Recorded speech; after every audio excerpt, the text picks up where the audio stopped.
what I'm talking about today this is basically a follow-up to a talk I gave a few years ago at DEFCON 18 about looking at information that's freely available out there on the net and doing some trending and analysis of it and trying to make something useful out of it.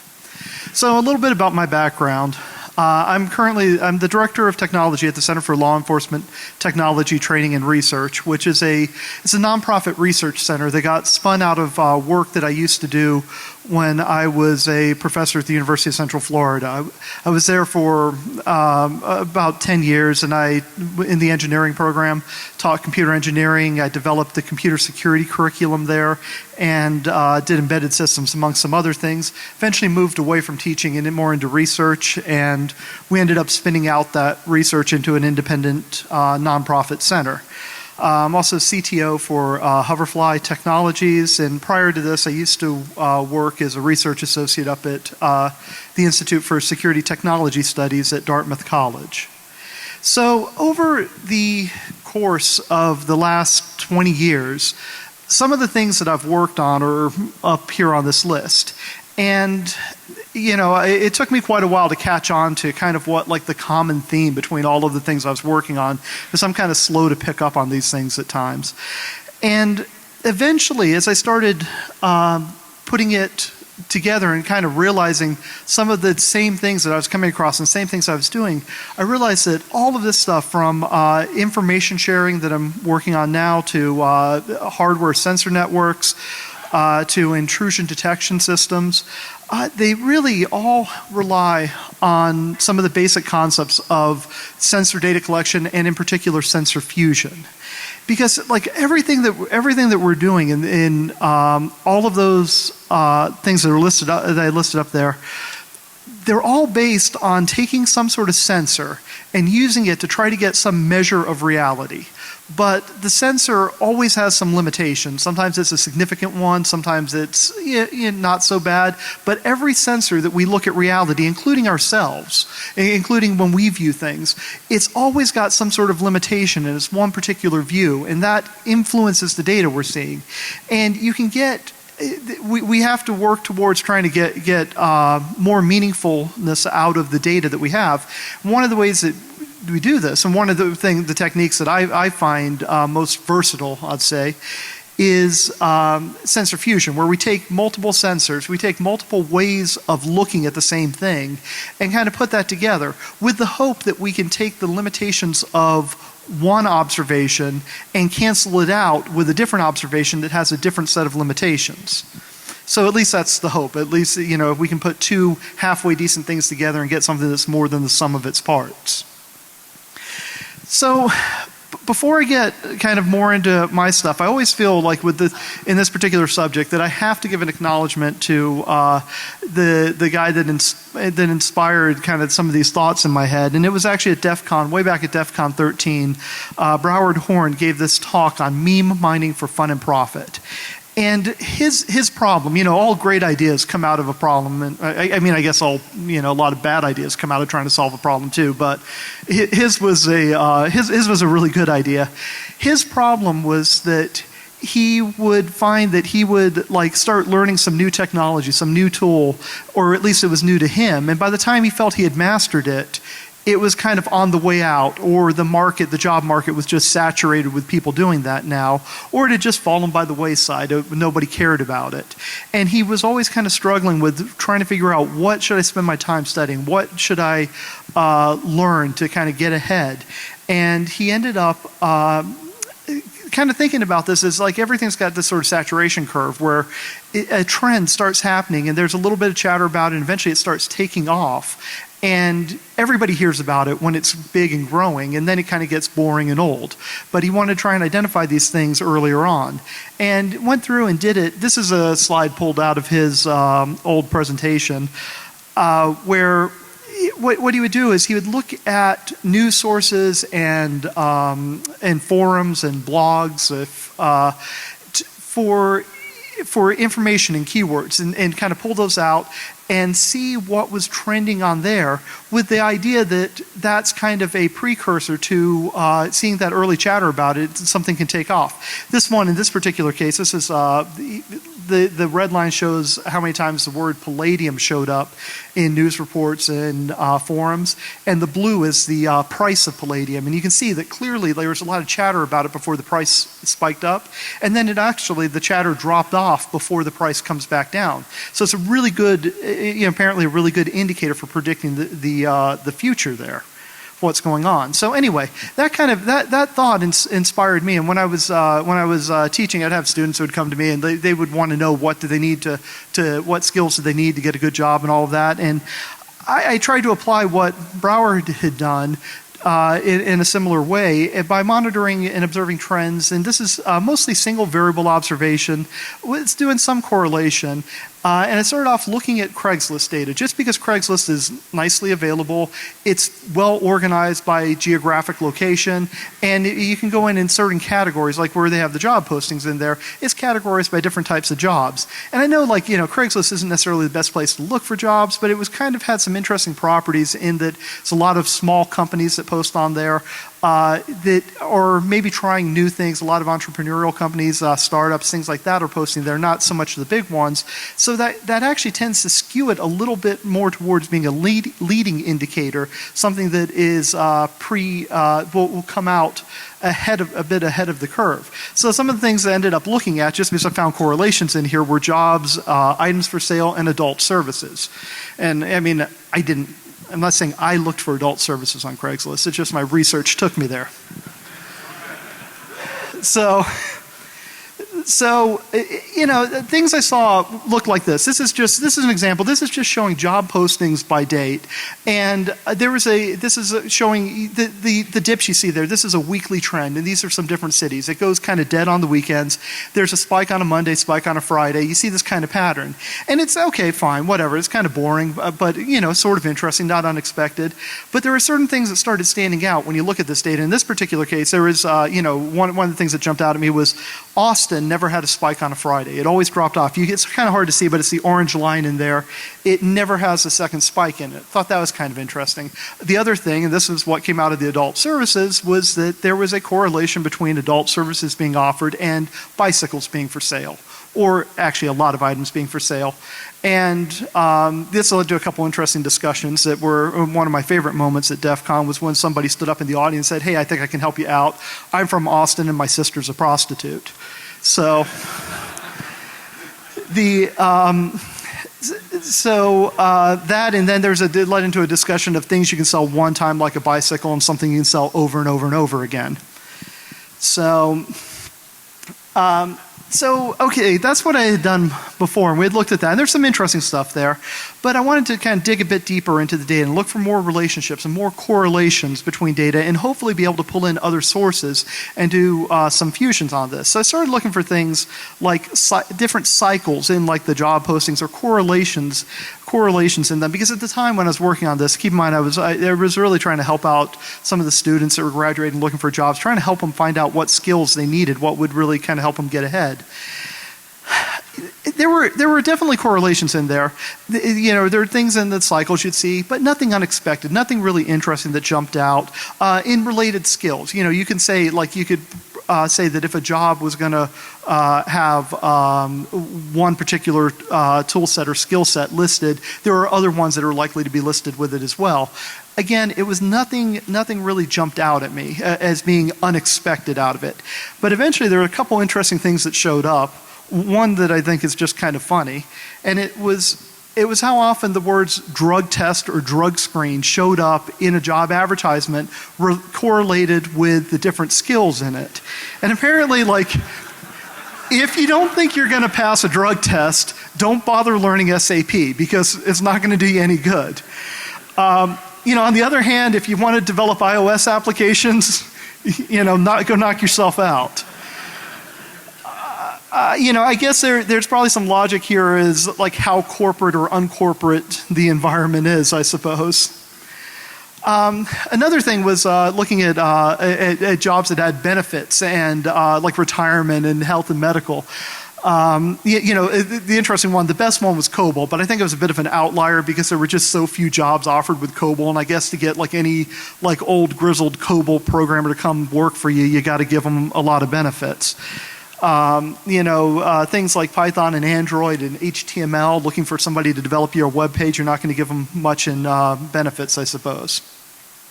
So as I was looking into this, I came across, actually this is much more recently, this is earlier this year, I came across this article. This is actually out of the Journal of Psychology, where some psychologist, Dorothy Gambrell, was doing something similar, and actually went through and looked at the missed connections part of Craigslist. And if you haven't ever been there, this is where people like say, oh, I saw you as I was walking across the parking lot and tried to catch your eye. And then they go and post this up on the internet, hoping that person will find this and somehow make a connection with them.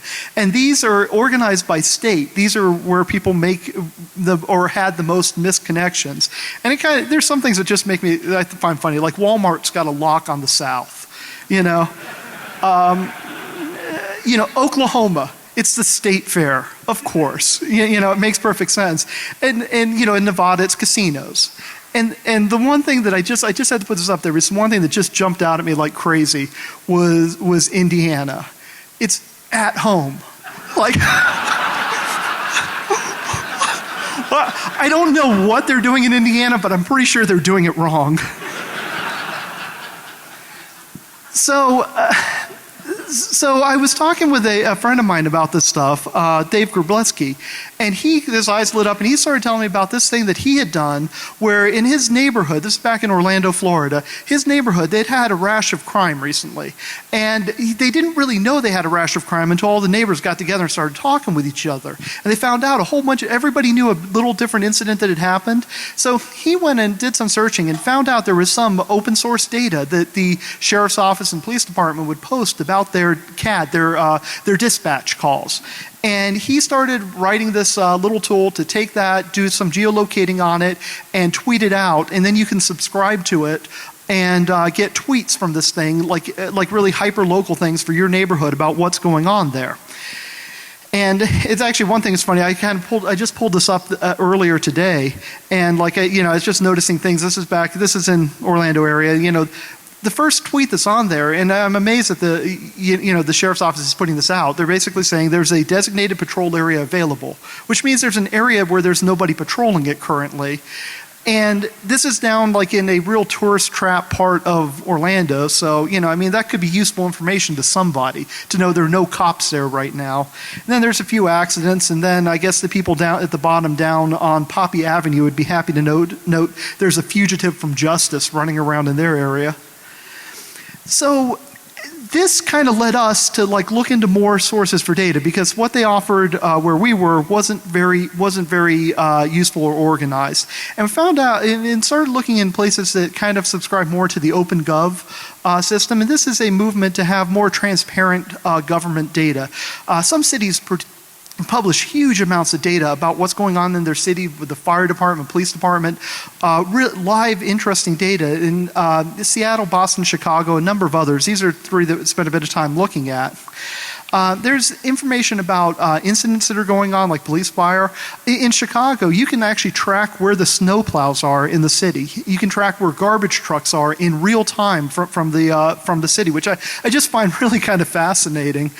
There's information about where bicycle racks, public toilets, landmarks, and even where cameras are, where the city has all of its cameras posted, that one I thought was actually particularly interesting, because you can really go on here and make a map of what is an observable location throughout the city and what is not an observable location. Which again, that could be useful information for somebody. Here's something, the Seattle one's great. They've got their visualization tools built right into this thing. And this is showing a map showing police incidents over a period of time around in part of Seattle. And I pulled up this area, and you'll notice that most of it, everything's kind of in that same yellow-orange, except for this one big glowing red blob out there. And over in Georgetown, I don't know if anybody's from Seattle here, but I'm wondering what the heck's going on over in Georgetown. And you get looking a little bit closer, and right next to it is the Boeing Propulsion Engineering Labs, which that makes me feel really good. So coming back to like an area I know a bit more about, back in Orlando, we pulled up data that had, we pulled out traffic tickets because they don't publish information about like who got the ticket or exactly what the ticket was for, but you can see when there was a traffic stop occurred. And we looked at it and pulled data that covered 3 roads in the area. And this is right out by the University of Central Florida. These are 3 roads that they all run east-west, and they're kind of the 3 major roads, just kind of, one's right into the university, one's a bit north, one's a bit south. And they all have about the same amount of traffic on, and they all have a very similar traffic pattern. And when we went through, and what this chart is showing here is, this is each one of the kind of groupings is a week-long period, all 5 weekdays, and then it's repeated over 6 weeks. And one of the things that I found really interesting was the chance of a traffic ticket occurring on one of these roads. The order, it was always likely at different times of the day. It always followed the same sort of pattern, particularly between this Highway 50 and University Boulevard, that the Highway 50 traffic stops always preceded the University Boulevard traffic stops. And when you go out there and you look at the traffic pattern's not really any different. So if you start thinking about this and start putting together, well, why do you always see one before the other? I don't have hard evidence to back this up, but what our belief is that you're seeing a influence of the patrol pattern of the police in the city. So you're actually able to kind of get in there and through their information that they're putting out, sort of start tracking them. It's kind of like, there's a talk I went to earlier yesterday, I guess it was. There's a great talk with Brendan O'Connor that was talking about tracking people by seeing like information their devices are spitting out on wireless networks. It's a similar concept that they're putting out a lot of information here that is that if you look at it the right way and you take the right pieces of data and put it together, you can pull a lot more information out about what they're doing and what's going on. So why? So by this time, I've kind of changed kind of what I was interested in doing, and probably because I quit teaching and I left the university, so I don't have students anymore. So I'm not that interested in helping people find jobs. So now I found it kind of interesting to like look at these government entities and the police and other things that are going on, and also because I've worked with law enforcement a lot, and it's kind of interesting to see like how on one hand they're very protective of their data, but at the same time they're putting out a lot of information that I'm not sure that they quite realize how much that they're putting out there. Frankly, I think it's actually kind of a good thing. I like being able to have more information and being able to look back on them. And like I say, why should the NSA have all the fun on spying on people? So what's next with this? And there's so much more I'd like to talk about, but these 20-minute talks you have to be kind of fast in. That what I'm really interested in is actually is expanding the model that we've been using on this data to be analyzed. We kind of built things that are very purpose driven. That the first set of analysis we did was very structured around the seeking out the jobs, doing that, and then kind of got sidetracked by the crime and going off that direction. And I want to bring this back together and try to build a more robust model for analyzing this data and throw some data mining at this, where so far a lot of what we've done has been what I'd say is like hypothesis based, where I make a prediction about something I think I should see in there, some correlation, then go looking for it to try and see if it exists in the data or doesn't exist. And I'm sure there's a lot of relations that are in there that are things that that I wouldn't expect or I wouldn't find otherwise. I want to throw a bit of sort of data mining and kind of that sort of blind either AI or brute force type approach to finding relations throughout the data. So I think I'm about out of time right now, and I'm getting a nod from the back, so I'll wrap it up there, and if there are any questions, I'd be happy to take a couple till they cut me off. Thank you.